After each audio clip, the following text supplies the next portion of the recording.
खबरों के निष्पक्ष विश्लेषण के लिए सब्सक्राइब करें Janatantra TV and press the bell icon. Never miss any update.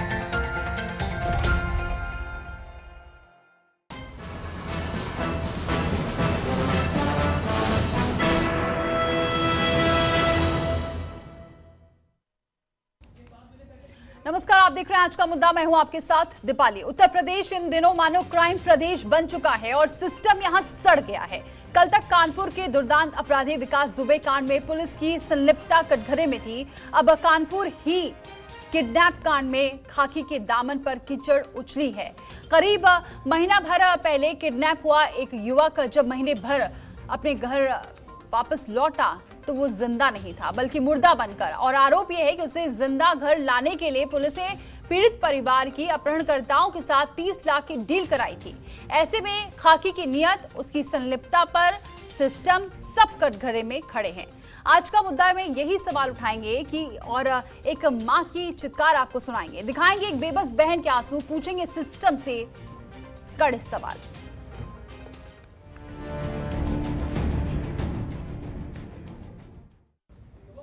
तो उत्तर प्रदेश के बाशिंदों के लिए आज बेहद चिंता का दिन है। लोग काफी फिक्रमंद हैं अपनी सुरक्षा को लेकर, क्योंकि उत्तर प्रदेश का लॉ एंड ऑर्डर बिल्कुल चरमरा चुका है। यूपी की आवाम सिर्फ कोरोना महामारी से ही नहीं लड़ रही बल्कि बेखौफ गुंडागर्दी से भी दो चार हो रही है। गाजियाबाद में पत्रकार की हत्या के बाद अब कानपुर में दिल दहला देने वाली घटना सामने आई है। पहले अपहरण, फिर फिरौती और आखिर में कत्ल किया गया। रिपोर्ट देखिए।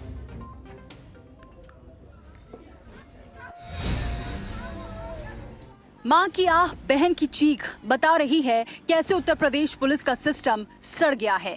ये चित्कार है अपने भाई बेटे के खोने की। ये मातम है, ये आंसू है सरकार की नाकामी के, पुलिस प्रशासन के फेल होने के और संडास सिस्टम के। अभी भी कुछ क्लियर नहीं बता रही है, पुलिस छुपा रही है, लेकिन हमें सब पता मेरा भाई मेरे हाथ में नहीं है। वो अब भी मुंह चुरा रही है और मुंह दिखाएगी भी तो किस मुंह से। उन्होंने ऐसा कहा भी कि हमारा भाई मेरे साथ नहीं रहा। पैसे थे मेरे, मारो गोली, कहो पुलिस से कि गोली मार के कब लाओ कि नहीं थे पैसे थे। हमने पैसे कैसे, मोदी जब नोट बंद करवाए थे कितना किसके घरों में निकला था, तब कहाँ चली गई थी प्रशासन कि जलाया गया था नोट, बोरा नोट जलाया गया था, तब प्रशासन नहीं देख रही थी क्या? आज 5 आरोपी इंतजाम ऐसे हुआ, जो घर में जेवर थी घर गिरवी रख के, जो नाते रिश्तेदार जितना जो उसका जेवर शादी के लिए बांजी के लिए रखा था, वो पैसा सब लाभ। कानपुर शहर में 22 जून की रात अस्पताल से घर आने के दौरान संजीत का अपहरण हुआ था। करीब 1 महीने बाद पुलिस ने इस मामले को सुलझाने का दावा किया। काबिले गौर है कि पुलिस के कहने पर परिवार ने अपराधियों को 30 लाख रुपए फिरौती भी दी, फिर भी संजीत को बचाया ना जा सका, क्योंकि फिरौती मांगने से पहले ही संजीत की हत्या हो चुकी थी। जो हमको बताया था, संजीत ने जो हमको बताया था, बता रहा था मेरे पास 2 ट्रक है, मेरे पास और 2 कारें हैं और मेरा खुद का सट्टाबाजी चलता है फोन में 50-60 हजार इससे कमा लेते हैं, तो हमें ड्यूटी करने की कोई जरूरत नहीं रही थी।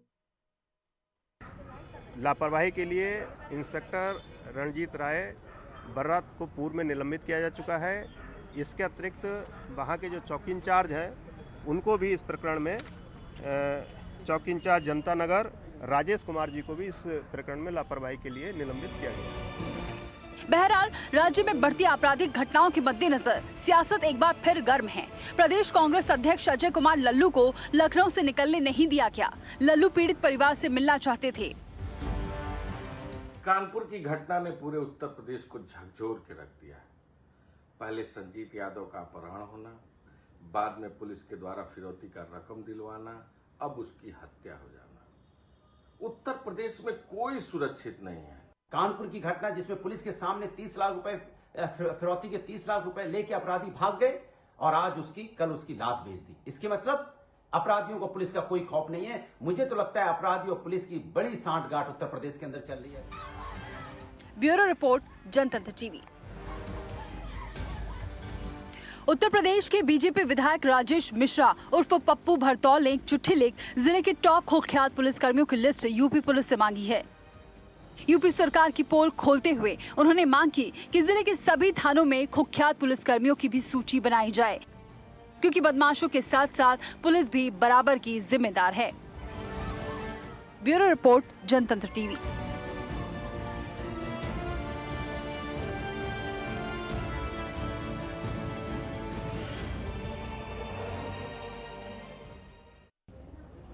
तो बीजेपी विधायक ही कह रहे हैं कि राज्य की पुलिस भरोसे के लायक नहीं है। वो मान रहे हैं कि हर एक थाने में कम से कम 10 ऐसे पुलिसकर्मी होते हैं जो अपराधियों के साथ गलबहियां करते हैं। तो आज के मुद्दे में हम बहस करेंगे यूपी के लॉ एंड ऑर्डर पर। हमारे सवाल आज के ये हैं कि क्यों हो रहा है यूपी में अपराध का विकास। इसके अलावा सवाल ये भी उठता है कि कानपुर में लगातार अपराध के लिए कौन जिम्मेदार है। सवाल ये कि क्यों हर बार छोटे कर्मचारी पर ही गिरती है गाज। और इसके अलावा सवाल यह भी उठता है कि क्या वर्दी का रसूख खत्म होता जा रहा है और उत्तर प्रदेश में जनता क्यों है खौफजदा। और चलिए इसी पर चर्चा करते हैं। हमारे साथ मेहमान जुड़ चुके हैं, 4 मेहमान हमारे साथ जुड़ चुके हैं। हरीश श्रीवास्तव जी जुड़ चुके हैं, प्रवक्ता बीजेपी के हैं, बहुत स्वागत है हरीश जी जुड़ने के लिए। अशोक सिंह जुड़ चुके हैं, प्रवक्ता कांग्रेस के हैं, बहुत स्वागत है अशोक सिंह आपका भी हमारे साथ जुड़ने के लिए। कपिश श्रीवास्तव जी जुड़ चुके हैं, प्रवक्ता सपा के हैं, बहुत स्वागत है कपिश जी आपका भी हमारे साथ जुड़ने के लिए। इसके अलावा धर्मवीर चौधरी प्रवक्ता बीएसपी से हमारे साथ जुड़ चुके हैं, बहुत स्वागत है धर्मवीर आपका भी हमारे साथ जुड़ने के लिए। हरीश जी का रुख करते हैं सबसे पहले। हरीश जी, अब आज क्या दलील आप देंगे, क्योंकि अब तक तो ये कहते आ रहे हैं बीजेपी के सभी नेता कि कार्रवाई होगी, सरकार बहुत सख्त है, ऐसी सख्त है कि यहां पर लॉ एंड ऑर्डर चरमरा चुका है और जनता यहां पर खौफजदा है। देखिए, बहुत दुखद है जो कानपुर की घटना है, वो गाजियाबाद की हो चाहे कानपुर की घटना हो, बहुत दुखद है। और जो प्राथमिक तौर पर जो पुलिसकर्मियों की जिनकी कर्तव्य निष्ठा में शिथिलता पाई गई, उनको माननीय मुख्यमंत्री जी ने संज्ञान में लिया है, उन सारे लोगों को निलंबित किया है। उसमें एक आईपीएस अधिकारी हैं, एक डीवाईएसपी है, इसके अलावा वहाँ के इंस्पेक्टर और कई सब इंस्पेक्टर और पुलिस कांस्टेबल इसके लिए निलंबित किए गए हैं। ये एक कड़ा कदम माननीय मुख्यमंत्री जी ने इसके लिए उठाया है। लेकिन ये बात सही है कि इस तरह की घटनाओं ने, इस तरह की घटनाएं, वो चाहे वहाँ लोकल थाने की निष्क्रियता के कारण हुआ हो, चाहे अन्य कोई कारण रहे हो। सर मुझे ये बताइए, ये कदम इतनी देरी से क्यों उठाए जाते हैं। सवाल ये है कि जब ये बहन आज जो रो रही है, परेशान है अपने भाई को खोने के बाद, उस वक्त भी वो पिछले 1 हफ्ते पहले भी वो इसी तरह रो रही थी, तो बाकायदा बहुत आराम से यहाँ पर जो पुलिस अधिकारी थी वो बाइट दे रही थी कि ऐसा कुछ नहीं है, हम ध्यान दे रहे हैं। क्या उसी वक्त अगर इस बात को संज्ञान में ले लिया होता तो शायद जान तो बच जाती। नहीं, जैसा जानकारी है कि पुलिस भी लगातार इस मामले की छानबीन में लगी हुई थी। अब ये इस पूरे प्रकरण की जांच जो है एडीजे बीपी जोगदंड जी कर रहे हैं, उसमें बहुत सारी बातें आ रही, बहुत सारे लोग पुलिस के भी एक्शन के तौर तरीके पे सवाल खड़े कर रहे हैं, बहुत लोग इफिशियंसी पे सवाल खड़े कर रहे हैं। लेकिन इन सारे मसलों की जांच जो एडीजी कार्मिक है बीपी जोगदंड जी वो करेंगे, और करने के बाद क्या कमी खामी कहाँ किस स्तर पर रही उसको यहाँ पर ये बोल दिया जाता है। ठीक है हरीश जी, ठीक है हरीश जी, ठीक है अशोक सिंह जी, यहाँ पर बड़े आसानी से कह दिया जाता है कि जांच की जा रही है, आगे जांच की जाएगी। लेकिन गाजियाबाद में जान चली गई, वहां पर कुछ दिन पहले 8 पुलिसकर्मी शहीद हो गए। अब यहाँ पर एक लैब टेक्नीशियन, उसकी भी जान चली गई। जान की कोई कीमत ही नहीं है, बाद में जांच होती रहेगी। दीपाली जी, आप भी किसी की बहन है और आप भी किसी की बेटी हैं। आज एक बहन की आंखों में आंसू हैं। मैं इतना ही कहूंगा कि जिसकी न फटे बिवाई वो क्या जाने पीर पर आई। लगातार धमकी, अपहरण, फिरौती, हत्या, ये राम राज्य है उत्तर प्रदेश में। लगातार उत्तर प्रदेश में 3 साल में हर 4 घंटे में एक हत्या हो रही है। लगातार किसी की बहन की आंखों में आंसू हैं, किसी की बेटी की आंखों में आंसू हैं, किसी के पिता की आंखों में आंसू हैं। आखिर योगी सरकार है कहां? उत्तर प्रदेश की जनता ने इतना बड़ा जनमत भारतीय जनता पार्टी को इसलिए नहीं दिया कि अपराधी उत्तर प्रदेश में तांडव करें। अभी हरीश जी कह रहे थे जांच करेंगे, जिसके कलेजे का बेटा जाता है ना। हरीश जी, मुझे गुस्सा है इस बात की, आखिर योगी सरकार है कहां? क्यों नहीं इकबाल कायम हो रहा है योगी सरकार का? अपराधी तांडव करें, हत्या हो जाए, जवाबदेही किसकी है? जिम्मेदारी क्यों नहीं हो रही है? मुझे इसलिए गुस्से में बोलना पड़ रहा है कि आज एक बहन रो रही है, एक बेटी रो रही है। आप कह रहे हैं जांच करेंगे, कब तक? कब तक जांच करेंगे? उन्नाव की बेटी आती है, अगर न्याय मिलता तो शायद आज वो बचाई जा सकती थी। उन्नाव की बेटी को बचाया जा सकता था। चिन्मयानंद जैसे लोग सत्ता में पनपते नहीं और कुलदीप सेंगर जैसे लोग पनपते नहीं। अगर आप कार्रवाई करते, आप किसकी जांच करेंगे? काय की जांच करेंगे और कैसी जांच करेंगे? सवाल इस बात का है कि आखिर अपराधियों को संरक्षण कौन दे रहा है? बिल्कुल, अपराधियों को संरक्षण कौन दे रहा है, इस सवाल उठ रहा है। बिल्कुल, 1 महीने से उस बेटी को न्याय क्यों नहीं मिला? बिल्कुल, जब समय रहते क्यों नहीं एक्शन लिया जाता, ये बहुत बड़ा सवाल उठ रहा है। अशोक जी बने रहिए हमारे साथ, एक मिनट कपिश जी का रुख करती हूँ। ठीक है, बात की जांच करेंगे।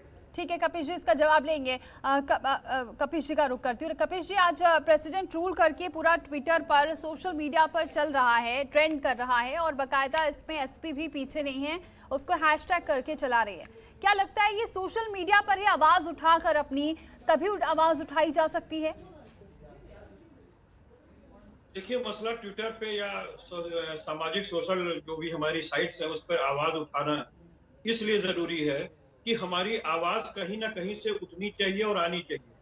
हम सड़क से लेकर के और विधानसभा तक और विधानसभा से लेकर के संसद तक हम बिल्कुल लड़ाई लड़ने के लिए तैयार, लेकिन ये जो कोरोना की जो स्थिति है और जिस तरीके से हम लोगों को रोका जाता है, हमारे लोगों को निकलते ही गिरफ्तार कर लिया जाता है, ये इनको पहले सोचना चाहिए कि आप देश को और प्रदेश को किस दिशा में ले जाना चाहते हैं। भाई, सबसे बड़ी चीज ये है कि जितना बड़ा क्राइम आज खुल करके सामने आ रहा है और कानपुर जो है वो क्रिमिनलपुर के रूप में तब्दील हो चुका है, पूरी तरीके से क्रिमिनल रूप में से तब्दील हो चुका है। जब योगी सरकार उत्तर प्रदेश में बनी थी तो उन्होंने एक वादा जनता से किया था कि हम जो है वो 0 टॉलरेंस की नीति अपनाएंगे और भय मुक्त प्रदेश बनाएंगे, लेकिन उन्होंने किया क्या? 0 टॉलरेंस तो रखा ही नहीं, भय युक्त प्रदेश बना दिया। और उनसे उम्मीद भी यही थी, जब आप अपने पार्टी के अंदर अपराधियों का संरक्षण करेंगे, जिसके मुख्यमंत्री जी पर खुद ही 302, 307 के मुलजिम हो और वो अपना केस खुद वापस ले रहे हो, जो भारतीय जनता पार्टी गृह राज्य मंत्री जिन पर बलात्कार का, उत्पीड़न का आरोप था, उसमें पीड़िता जेल के अंदर है और वो खुलेआम घूम रहे हैं। सेंगर जैसे इनके विधायक, उस पर कोई कार्रवाई नहीं की गई जब तक कि वो सजायाफ्ता ना हो जाए, और वो बैठकर जेल से सारा तंत्र चलाते रहे और लोगों को कुचल कुचल के मारते रहे, किसी को जला के मारते रहे। ये सारी घटना सामने है। अभी आपने देखा होगा कि इंस्पेक्टर सुबोध के जो हत्यारे थे शिखर अग्रवाल, उन शिखर अग्रवाल को सम्मानित और महिमा मंडित करने का काम भारतीय जनता पार्टी ने अपने यहाँ पदाधिकारी बना करके किया था। वो तो तमाम चीजें आप लोग ने उठा दी तो इतनी हाथ तौबा मच गई कि उनको पद से हटा लिया। तमिलनाडु के अंदर आप देख लिए किस तरीके का संरक्षण वीरप्पन के पुत्री को ये दे रहे हैं। तो ये तो इनके हाथ मिले हुए हैं, ये कह नहीं सकते हैं कि ये अपराधियों से अलग हैं। ठीक है, यानी आप कह रहे हैं कि संरक्षण है, इस वजह से ये कहा जा रहा है। धर्मवीर जी, यहाँ पर बात तो यहाँ पर ये आ रही है कि पुलिस जो है वो नाकाम नजर आ रही है, क्योंकि हर जगह जितने भी केसेस सामने आए हैं सीधे तौर पर पुलिस की ही सारी गलती नजर आ रही है। क्या लगता है वाकई सिर्फ एक पुलिस ही इसके लिए दोषी और सबसे ज्यादा वो छोटे कर्मचारी जो सबसे पहले यहाँ पर सवालों में आ जाते हैं और उन्हें सस्पेंड कर दिया जाता है? धर्मवीर जी, दीपाली जी, कपिश जी आऊंगी आपके। धर्मवीर जी, दीपाली जी, ये खाकी, खादी और अपराधी का गठजोड़ बोल रहा है। इसमें पुलिस की जितनी गलती है उससे 4 गुना गलती उनके बड़े अधिकारियों की है और प्रशासन और शासन की है। ये जब घटना हो जाती है, जब मीडिया में चलने लगता है, तब इनकी नींद जागती है पुलिस की और सरकार की। आज 1 महीने से ज्यादा यहाँ गाजियाबाद में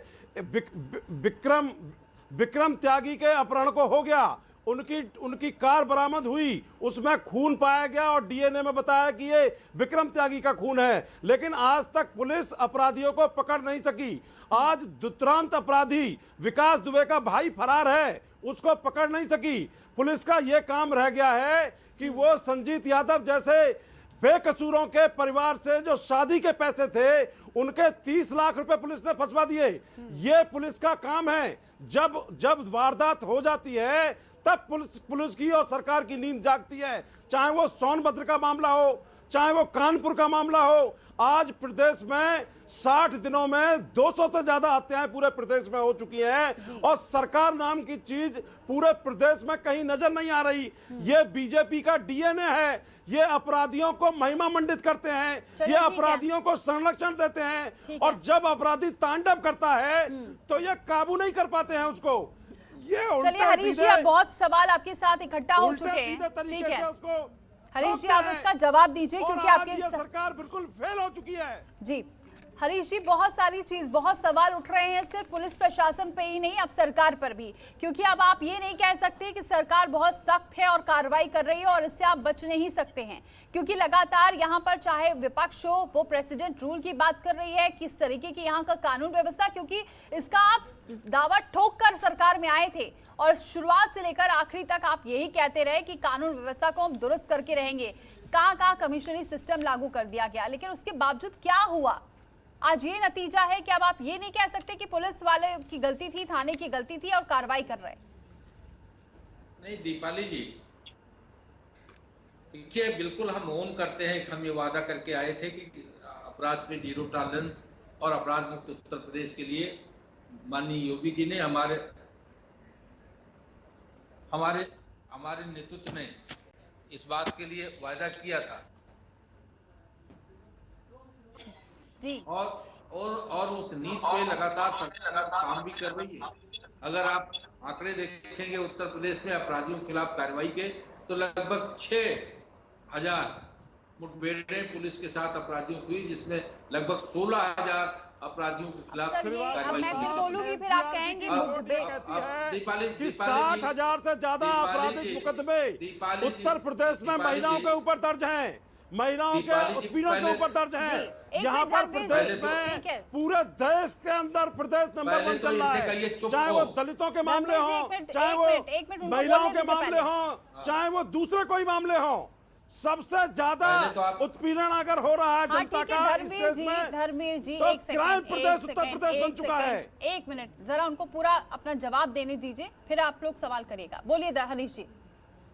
और जो भी ये दुखद घटनाएं हैं, ये ठीक है, हमारी सरकार है, जिम्मेदारी हमारी है, परंतु आप ये देखिए कि जो लोग ये कह रहे थे, चाहे कपीश जी हों या अशोक जी हों या धर्मेश जी हों, बहुत ऊंची आवाज में बोल रहे हैं, आप ये मुझे बताइए, अगर आप इस प्रदेश का राजनीतिक इतिहास, राजनीतिक आप विपक्ष की आवाज में दबा दीजिए, क्योंकि आप संवैधानिक तरीके से तो सरकार चलाते नहीं है, आपको कानून की परवाह नहीं है, आप विपक्ष की आवाज को दबाएंगे, आप दबा दीजिए आवाज को, आपको जो है विपक्ष के दलों के लोगों को जेल में ठूस देंगे, क्योंकि आपका गुंडा राज चल रहा है उत्तर प्रदेश में। बताना चाहिए कि नहीं बताना चाहिए आपको? दीपाली जी, इनसे कहिए और तेज आवाज, आपका गुंडा राज चल रहा है प्रदेश में। बात यहाँ तेज आवाज की नहीं है, आप घुमा फिरा के सवाल का जवाब दे रहे हैं क्या? अगर आप धमकी दे रहे हैं क्या? आप तेज आवाज और तेज आवाज दीपाली जी, अशोक जी, पुलिस ठोक देगी, ये बेकसूरों को पुलिस ठोकती है इनकी। बोलने से, अगर आपके तेज आवाज में बोलने से उत्तर मिल जाएगा तो और तेज आवाज। धर्मवीर जी और अशोक जी 1 सेकंड, अगर आवाज तो शायद सचिन यादव को बचाया जा सकता था। और तेज आवाज में बोल करके सवाल का जवाब चाहते हैं। अरे अपराधियों को पकड़िए, विकास दुबे का भाई फरार चल रहा है, 2.5 लाख रुपए का बच्चों फरार चल रहा है, जो टॉप 10 में शामिल है, उन अपराधियों को घुड़की दीजिए, उन अपराधियों को पकड़िए। 1 मिनट धर्मवीर जी और अशोक जी 1 सेकंड, हाँ बोलिए हरीश जी, अब आप बोलिए, ये नहीं बोलेंगे। ताली और थाली नहीं बजानी पड़ती, आवाज पहुंचानी पड़ती है, ये आवाज नहीं सुन पा रही है योगी सरकार। अशोक जी 1 सेकंड, अशोक जी 1 सेकंड, देता नहीं है। अशोक जी 1 सेकंड, धर्मवीर जी 1 सेकंड। पूरी बात उनको कहने दीजिए, फिर आप अपना वापस कराइए दीपाली जी, ये शब्द वापस कराइए। ऊंची आवाज में बोलने का क्या मतलब है? आप धमकी दे रहे हैं हम लोगों को क्या? देखिए अभी आवाज बहुत तेज कराइए, अशोक सिंह को भी जेल भेजिए, अशोक सिंह की भी हत्या करा दीजिए। आप धमकी दे रहे हैं क्या हमें? अशोक जी और ऊंची आवाज में बोलिए आप। हरीश जी ये बताइए, जब लल्लू आप मुकदमा लिखवाइए, आप जेल भेजिए हमें, हम जनता की आवाज ऊंची उठाते रहेंगे। श्रीवास्तव साहब सवालों का जवाब दीजिए। ये 23 करोड़ की सवालों जनता का जवाब तब देंगे जब आप देने देंगे। धर्मेंद्र जी, अशोक जी, सवालों का जवाब तो तब दिया जाएगा जब आप लोग शांत रहेंगे। हमें कोई फर्क नहीं पड़ता, मगर इस ढोंगी बहरी सरकार को जगाने के लिए हम आवाज उठाते रहेंगे। तो उस सवालिया निशान में आप भी आएंगे धर्मेंद्र जी और अशोक जी। अभी ये लोग कह रहे थे कि सोचने का विषय है। मैं दीपाली जी एक बात कहता हूं, हाँ बोलिए। ये अशोक जी के लिए भी सोचने का विषय है, कपिल जी के लिए भी सोचने का विषय है और धर्मेंद्र जी के लिए भी सोचने का विषय है। जब उत्तर प्रदेश में सबसे ज्यादा माफियों गुंडों की राजनीति को सबसे ज्यादा खाद पानी देने का काम इन लोगों ने काम किया, जो अशोक जी आज बहुत ऊंची आवाज में बोल रहे हैं। हरीश जी एक सेकेंड, एक मिनट। हरीश जी बात आप अभी की करिए ना, आप कहाँ सरकार पुरानी, आप इसी वजह से सरकार में आए थे, यही लॉ एंड ऑर्डर को लेकर आपने आवाज उठाई थी। और आज जब आपकी सरकार में ये सारी चीजें हो रही है तो आप पिछली सरकार पे बात कर रहे हैं और आंकड़े दिखा रहे हैं। ये सब मत बताइए, अभी प्रेजेंट की बात करिए। चलिए, भाजपा सरकार, नारे लगाने वाली भारतीय जनता पार्टी आज कहाँ है उत्तर प्रदेश में? आप मुझे दीपाली जवाब दीजिए कि क्या 3 साल में अपराधी पनप गए? इतने सारे अपराधियों का जंगल राज सपा ने बनाया, बसपा ने बनाया।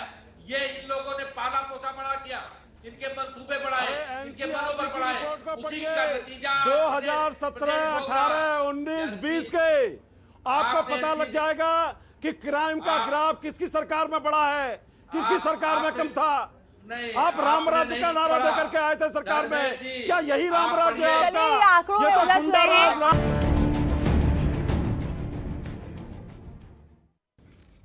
तो सवाल ये उठ रहा है, जिस तरीके से कानून व्यवस्था है उत्तर प्रदेश में उसमें ट्रांसफर कर दिए जाते हैं, लेकिन क्या ट्रांसफर करने से ही सब कुछ ठीक होगा? ऐसे में सवाल उठाते हैं हम। फिर से हरीश जी का मैं एक बार रुख करती हूँ, फिर बाकी मेहमानों का रुख करूंगी। हरीश जी ये भी बताइए, आप यहाँ पर जो अफसरों के ट्रांसफर से क्या होगा? यहाँ के लखनऊ के पुलिस अधिकारियों को गाजियाबाद, जी बोलिए। अच्छा अशोक जी, पहले मैं एक सवाल ले लीजिए, बोलिए अशोक जी। सवाल ले लीजिए श्रीवास्तव जी के लिए। सोनभद्र में कैसे लोग 11 लोगों की हत्या हो गई? नंबर 1 सवाल। उन्नाव की बेटी के साथ क्या इंसाफ नहीं हो सकता था? उसके पिता की हत्या हो गई जेल में। अमेठी में जिस तरह की घटना घटी, उन 2 माँ बेटी ने आत्महत्या करने का प्रयास किया गया, मगर सरकार आज मुझे बताइए उत्तर प्रदेश कांग्रेस कमेटी के अध्यक्ष को गिरफ्तार क्यों कर लिया? किस बात पे? क्या किसी के आंसू पहुंचना गुनाह है? कामगारों के साथ खड़ा होना गुनाह है? मजदूरों के साथ खड़ा होना गुनाह है? और सवाल है कि सरकार से सवाल पूछना गुनाह है। आप जेल भेजेंगे? अभी आप कह रहे थे ऊंची आवाज में, सरकार के कानों में आवाज नहीं पहुंच पा रही है।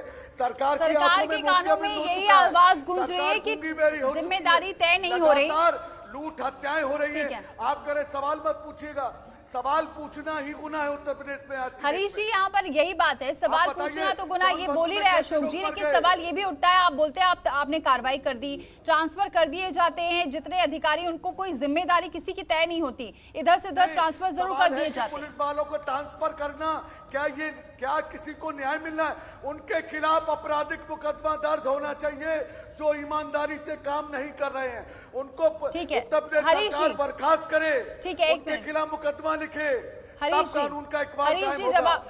ये सवाल तो खत्म हो, ठीक है, हो गया। सवाल पे FIR हो जाती है और लगातार सवाल कर रहे हैं, सवाल तो सब सुन ही रहे हैं। हरीश जी अच्छा ठीक है, आप जवाब दीजिए। इन्होंने सोनभद्र की बात कही, उसके केंद्र में भी कांग्रेस सरकार ही थी। जिन्होंने फर्जी बैनामे और पट्टे कराए थे वो भी कांग्रेस के लोग थे और कांग्रेस भ्रष्टाचार अब की बार भाजपा सरकार उत्तर प्रदेश की सरकार कार्रवाई कर रही है, जन समर्थन दिया। आप कह रहे थे सरकार, अरे भाई बताइए ना, भाजपा सरकार कार्रवाई कर रही है। नहीं है, आप तो 30 साल से कल्याण सिंह मुख्यमंत्री रहे, भाजपा सरकार कार्रवाई कर रही है। मुख्यमंत्री रहे, अशोक जी, अखिलेश यादव मुख्यमंत्री रहे। चलिए ठीक है, अशोक एक जी, मिनट बताइए ना। हरीश जी जवाब। अशोक जी एक सेकंड जरा जवाब। अशोक जी, भाजपा सरकार तो कार्रवाई कर रही, जिन भ्रष्टाचार को आप लोगों ने पाला पोसा था, जिन अपराधियों को पाला पोसा था, उनके खिलाफ योगी सरकार निरंतर कार्रवाई कर रही है। और जहां तक कपिश जी, इसका मतलब तो ये सीधे आप पर आरोप लगा रहे हैं कि आपने पाला पोसा था इन अपराधियों को, जिसकी वजह से आज बीजेपी भुगत रही है। कपिश जी एक सेकंड, हरीश जी एक सेकंड, कपिश जी अरे एक एक करके बोलिए, एक एक करके। अशोक जी एक सेकंड, अशोक जी एक सेकंड। अशोक जी आपने अपनी बात रख दी, और भी मेहमान हैं, मुझे उनसे भी जवाब लेना है। कपिश जी और दीपाली के बाद में और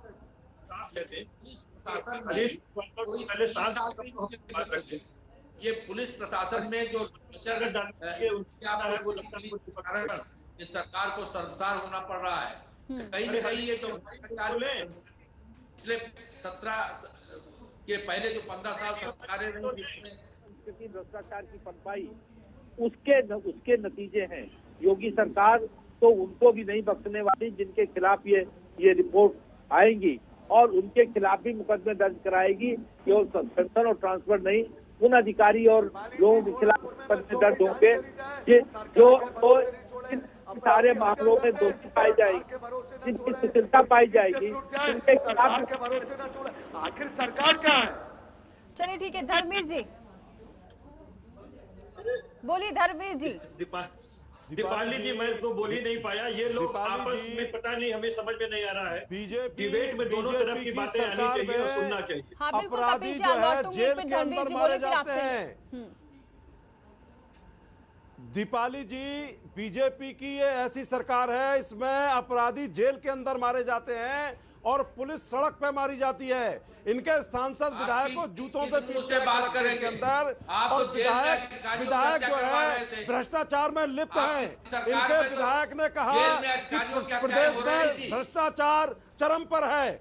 एक विधायक ने कहा कि खाकी जो है खुद अपराध में लिप्त है। तो ये हालत इनके सरकार की है। और जिस पार्टी के 35% से ज्यादा एमपी पर संगीन अपराधों के मुकदमे दर्ज हों, जिस प्रदेश के मुखिया योगी आदित्यनाथ के ऊपर संगीन आपराधिक मुकदमे दर्ज हों, जिसमें केशव प्रसाद मौर्य के ऊपर आपराधिक मुकदमे दर्ज हों। ठीक है, ये तो बात बहुत बार आप कह चुके हैं, बहुत बार कह चुके हैं, लेकिन सवाल ये नहीं उठ रहा है कि मुकदमे किस पे दर्ज है। सवाल ये है कि क्यों यहाँ पर लॉ एंड ऑर्डर इस तरीके से बिखर चुका है। ये चिन्मयानंद स्वामी के ऊपर आपराधिक मुकदमे खत्म कर रहे हैं। इस सरकार ने पुलिस का इकबाल बिल्कुल गिरा दिया है। ये अपराधियों के साथ में संगठित गिरोह का काम कर रहे हैं इस सरकार के लोग। ठीक है कपिश जी, और इनको कोई कानून के रास्ते ठीक है, एक सेकंड मुझे आप कपिश जी के पास जाने दीजिए। एक सेकंड, रामल राज गुंडा राज की कल्पना लेकर के आए थे।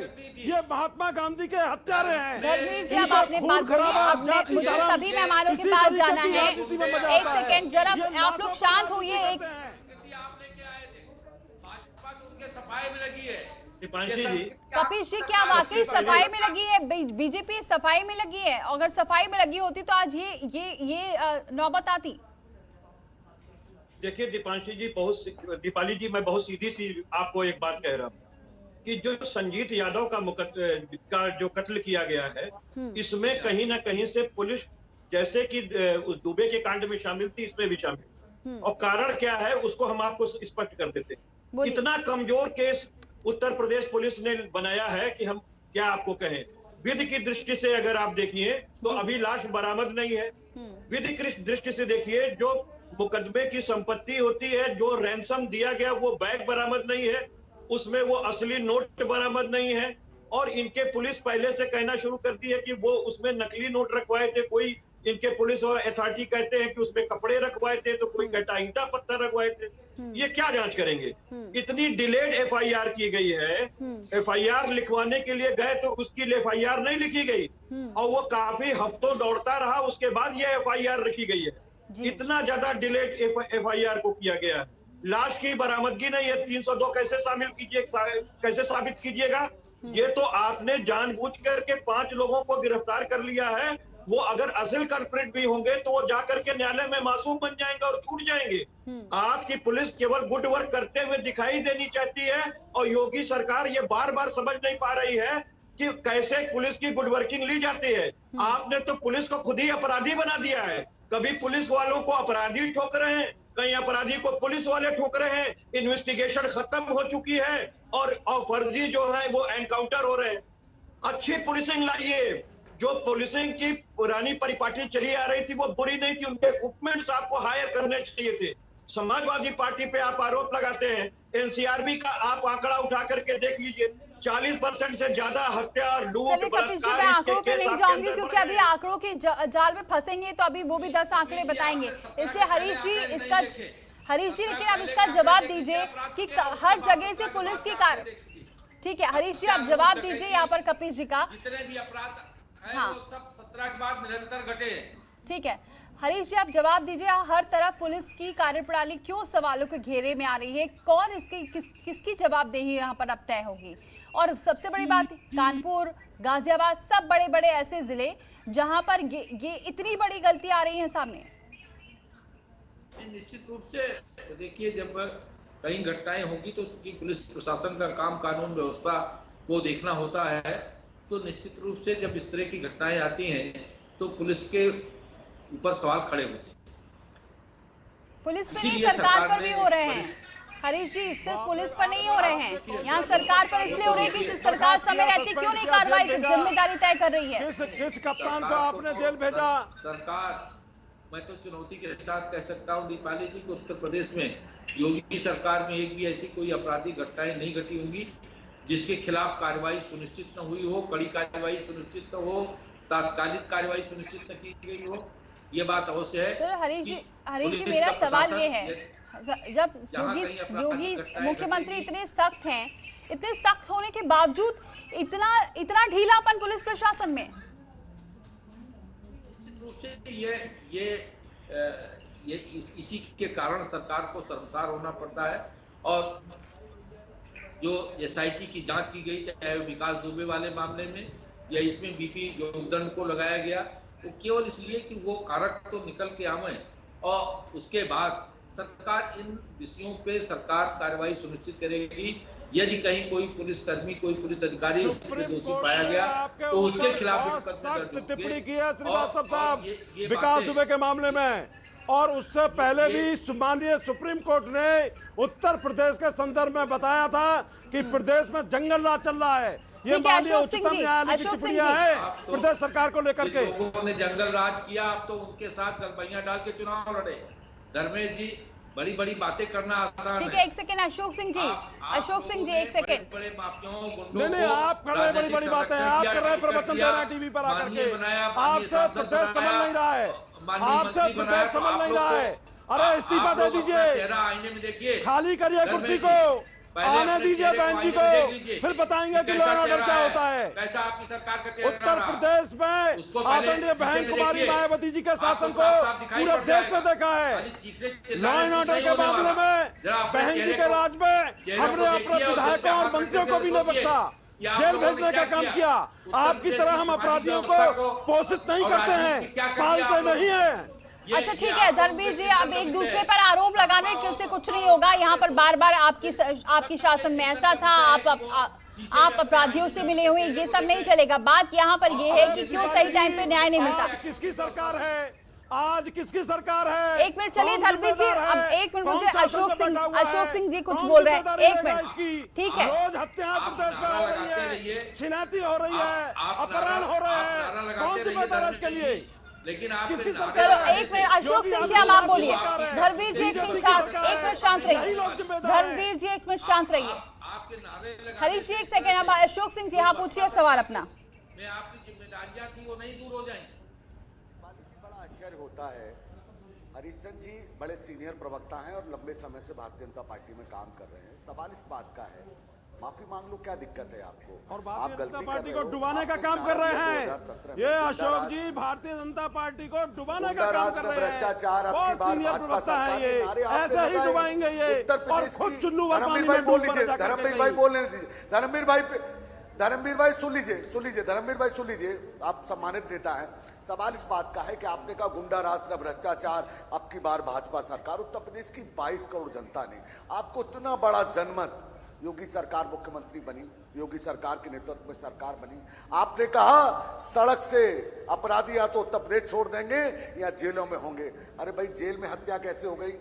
सोनभद्र में कैसे 11 लोग मर गए? उन्नाव की बेटी कैसे को न्याय क्यों नहीं मिल पाया? वो तो कह रहे हैं इतने सारे अपराधी हैं कि उसी को सफाया करने में टाइम लग रहा है।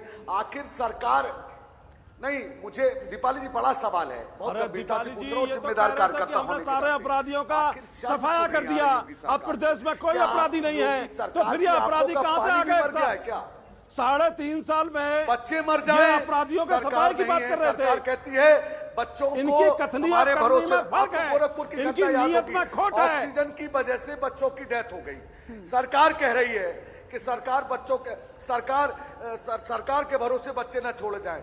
आज सवाल है, क्या उत्तर प्रदेश में अपराधी तांडव करेंगे और सरकार हाथ पे हाथ धरे बैठी रहेगी, ताली बजवाती रहेगी?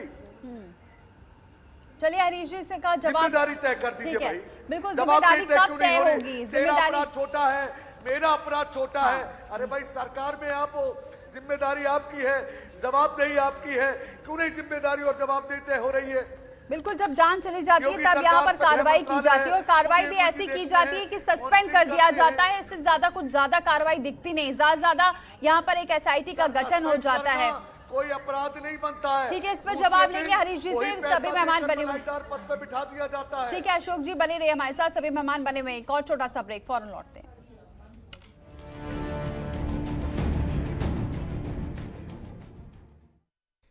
स्वस्थ एवं निरोगी काया के लिए हमारा आयुर्वेद पूरे विश्व के लिए वरदान है। डायबिटीज के प्रकोप को लेकर भी इसके नुस्खे और सिद्धांत बेजोड़ हैं। पैंक्रियोफ्लाई इन प्राचीन सिद्धांतों का आधुनिक मिश्रण है, जो न सिर्फ अंग्रेजी दवाओं के साइड इफेक्ट्स को घटाता है बल्कि आपकी सेहत भी बनाता है। पैंक्रियोफ्लाई में आपको मिलता है मेथी, करेला, जामुन, हल्दी के साथ साथ गुड़मर और त्रिकटो जैसी जड़ी बूटियों का गुणकारी मिश्रण। तो स्वस्थ जीवन के लिए आज से ही अपनाएं शुगर कंट्रोल का बेहतरीन उपाय, बटरफ्लाई आयुर्वेदा का पैंक्रियोफ्लाई।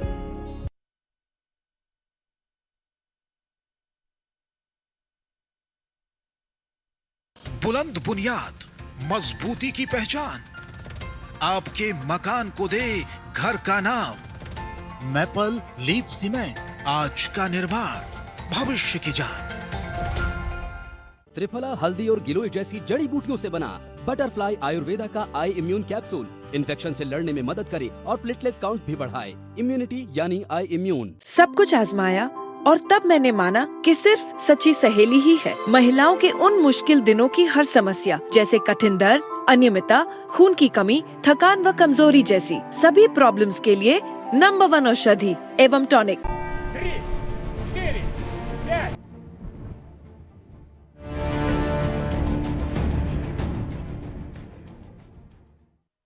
तो चलिए चर्चा को आगे बढ़ाते हैं, क्योंकि समय अब कम रह गया है। इससे सभी मेहमानों का जल्दी से रुख करेंगे, और ऐसे में ब्रेक पर जाने से पहले हम जिस तरीके से आरोप लग रहे थे कि कब जवाबदेही तय होगी, इस पर बात करते हैं हरीश जी।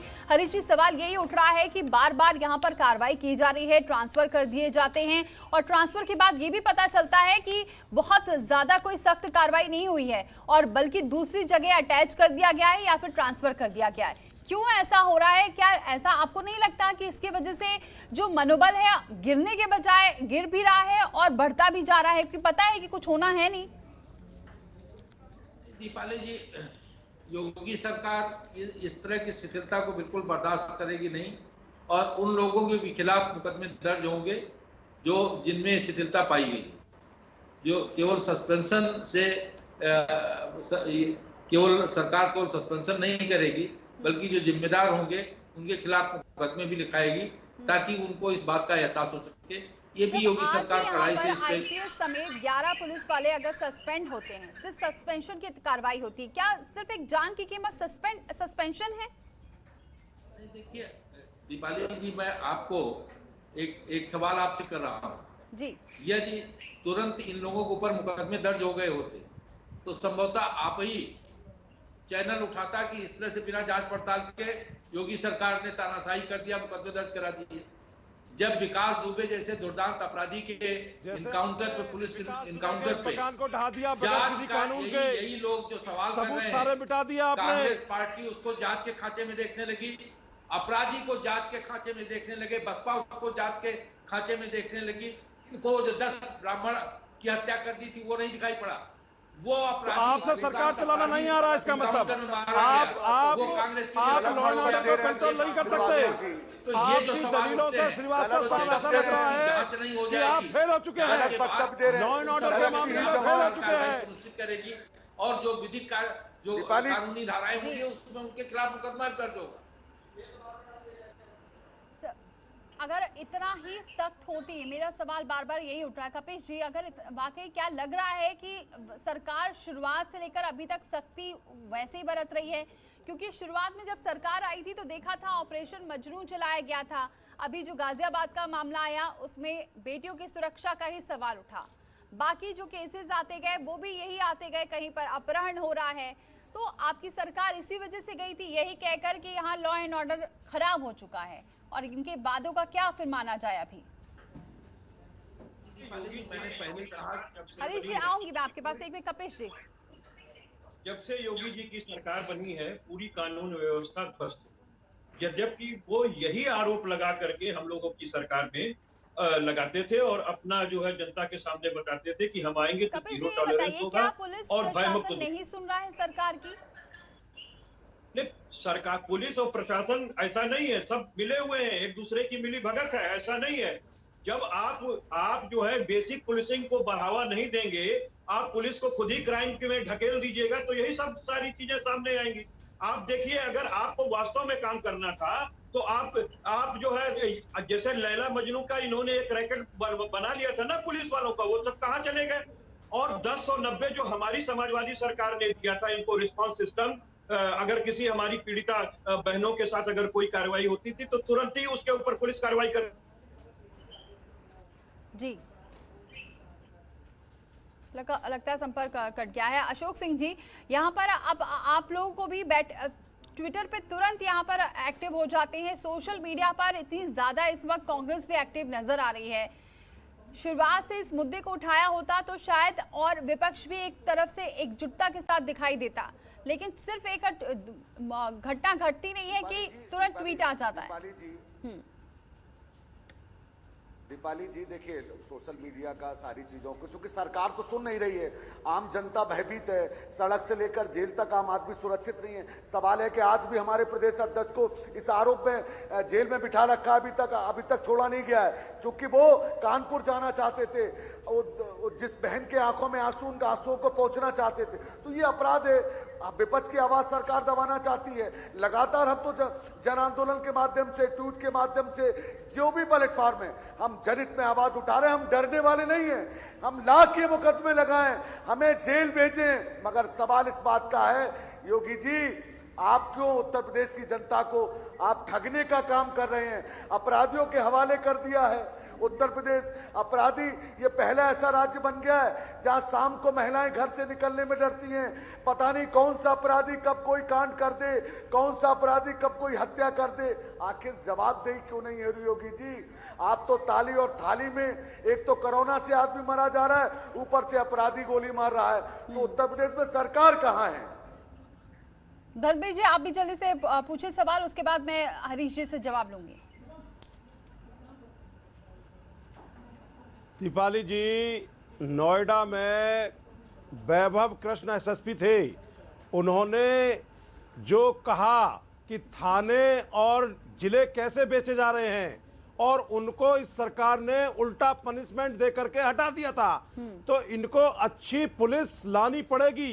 और जो ये दो ही जातियों का वर्चस्व इस समय प्रदेश में चल रहा है, सिपाही से लेकर डीजीपी तक 60% थानेदार एक ही जाति के हैं, इन भ्रष्टाचारियों को हटाना होगा, तभी ये पुलिस का इकबाल ऊंचा होगा। और बदमाश जो है, धर्मेश जी आपने एक बात अच्छी कही, इसका जवाब दे देते हैं हरीश जी से। जो वैभव कृष्ण का आपने मामला उठाया, ये तो बिल्कुल एकदम रफा दफा हो गया, सुर्खियां हुई, प्रेस कॉन्फ्रेंस हुई, सवाल बहुत उठे और उसके बाद वो मामला कहाँ गया किसी को नहीं पता। हरीश जी, इसका है आपके पास जवाब? जब ये आरोप पहले से वो लगा रहे थे कि थाने में पूरा भ्रष्टाचार है, पूरा क्लियर था, प्रेस कॉन्फ्रेंस ऐसा पहली बार हुआ था इतिहास में, ऐसा भी है जवाब आपके पास? उस वक्त तो कोई ध्यान नहीं दिया गया, उस वक्त भी सरकार अपनी पीठ थपथपा रही थी। ने जो सवाल उठाए थे, जिन लोगों की बात कही थी, उनके खिलाफ जांच हुई थी और उसमें जो दोषी पाए गए थे उनके खिलाफ सरकार ने कार्रवाई की थी। आप इसकी अपने स्तर पर पड़ताल कर लीजिए। सिर्फ सरकार ने लीपापोती करने का काम किया और भ्रष्टाचारी अधिकारियों को बचाने का काम किया, और एक ईमानदार एसएसपी को आपने पनिशमेंट दे करके जिले से हटा दिया। आप भ्रष्टाचारियों के पोषक हैं, आप थाने से लेकर के ऊपर तक के पद पे हैं, इसीलिए आज भ्रष्टाचार में डूबा हुआ है प्रदेश, आज क्राइम में डूबा हुआ है प्रदेश, इसीलिए आप बिलों में घुसे हुए हैं और बदमाश सड़कों पर घूम रहे हैं और जनता मारी जा रही है। बात ये है कि कौन भ्रष्टाचार में डूबा था, कौन नहीं। बात ये है कि किसी ने सवाल उठाया, अगर ये सवाल उठाए तो उस पर क्यों नहीं ध्यान दिया गया? क्योंकि आप ही कह रहे हैं कि थाने में इस तरह की चीजें हो रही है, थाना जिम्मेदार है, तो इस पर क्यों पहले एक्शन नहीं लिया गया? इतनी देरी क्यों हो रही है? बताया कि उन सारे पांचों जो 4 या 5 लोगों के खिलाफ जो वैभव कृष्ण ने जो पत्र लिखे थे, सबकी खिलाफ जांच की थी और उसमें जो दोषी पाए गए उनके खिलाफ कार्रवाई सरकार ने की है। आप उसको अपने स्तर पर भी वेरीफाई कर सकती हैं। लोगों को कहना आसान है, लेकिन जो जिनके खिलाफ सरकार ने जो वादा किया था, सरकार आज भी उस पर काम कर रही है। जो बीजेपी सरकार क्यों नहीं दिख रहा है? हरीश जी, मुझे इसका जवाब दीजिए ना। वापस लेने के लिए फाइल चलाई या नहीं चलाई, बताइए। देखिए ऐसा है, स्वामी चिन्मयानंद के खिलाफ बलात्कार के केस में मुकदमा वापस लेने की फाइल शासन ने चलाई या नहीं चलाई, जवाब दीजिए। जज नहीं होती धर्मेश जी, सरकार जज नहीं होती। चलिए, मैं आखिरी सवाल यही तो हरीश जी, मुझे आखिरी आश्वासन दीजिए, बताइए, जनता को आश्वासन दीजिए, क्या कहेंगे इस पूरे आगे क्या होगा? क्या जनता अपने भरोसे रहे? मैंने आपको पहले ही बताया, जो सरकार की नीति है अपराध मुक्त उत्तर प्रदेश, उसके लिए सरकार काम करती रहेगी। अपराधियों के खिलाफ पुलिस कड़ी कार्रवाई सुनिश्चित करेगी और जो कर्तव्य के दोषी पाए जाएंगे उनके खिलाफ कार्रवाई सुनिश्चित। चलिए देखते हैं क्या कार्रवाई होती है और क्या इस जांच में अब वाकई पूरी निष्पक्षता के तहत यहाँ पर कार्रवाई होती है, जिम्मेदारी तय होती है। इसी उम्मीद के साथ बहुत बहुत शुक्रिया आप सभी मेहमानों का हमारे साथ इस चर्चा में शामिल होने के लिए। इसके साथ फिलहाल इतना ही, लेकिन खबरों का सिलसिला जारी।